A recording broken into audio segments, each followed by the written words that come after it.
वक्त है, एक गांव में रहीम नाम का एक मेहनती किसान रहता था। उसके पास सिर्फ दो जानवर थे, एक दूध देने वाली गाय और एक ताकतवर बैल। गाय से वो रोजमर्रा के अखराजात पूरे करता और बैल की मदद से खेतों में हल चलाता। ये दोनों जानवर उसके लिए किसी खजाने से कम न थे।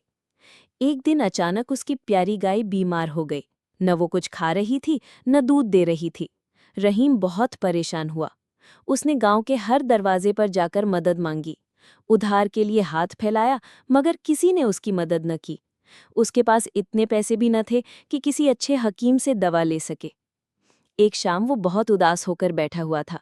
अचानक एक हकीम वहां से गुजरा। उसने रहीम को अफसुर्दा देखा तो वजह पूछी। रहीम ने दिल का सारा हाल बयान कर दिया। हकीम ने कहा, जंगल के गहरे हिस्से में एक जादुई पौधा उगता है। अगर तुम मुझे वो पौधा वा दो तो मैं उससे ऐसी दवा तैयार कर सकता हूँ जो तुम्हारी गाय को सेहतमंद कर देगी। रहीम की आंखों में उम्मीद की चमक लौट आई। अगली सुबह वो जंगल की तरफ निकल पड़ा।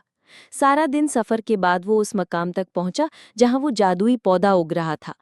चमकते हुए पत्तों वाला, रोशनी बिखेरता एक अजीबोगरीब पौधा। लेकिन जैसे ही उसने पौधा तोड़ने की कोशिश की, अचानक एक सब्ज रंग का रोशन जिन सामने आ गया। जिन ने गुस्से से कहा, ये पौधा मैं ले जा रहा हूं, ये बहुत कीमती है।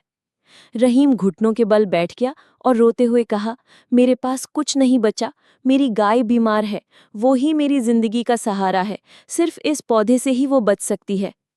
जिन ने थोड़ी देर सोचा, फिर हल्की सी मुस्कुराहट के साथ बोला, ठीक है, लेकिन एक शर्त है, हर हफ्ते मैं तुम्हारे पास आऊंगा और तुम्हारी गाय का एक गिलास दूध पीऊंगा।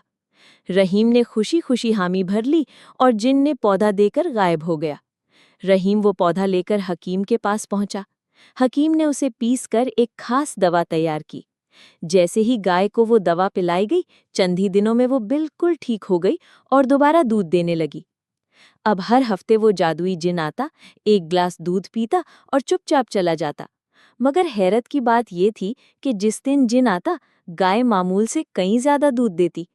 यूं लगता जैसे जिन की मौजूदगी से उसमें कोई खास ताकत आ जाती।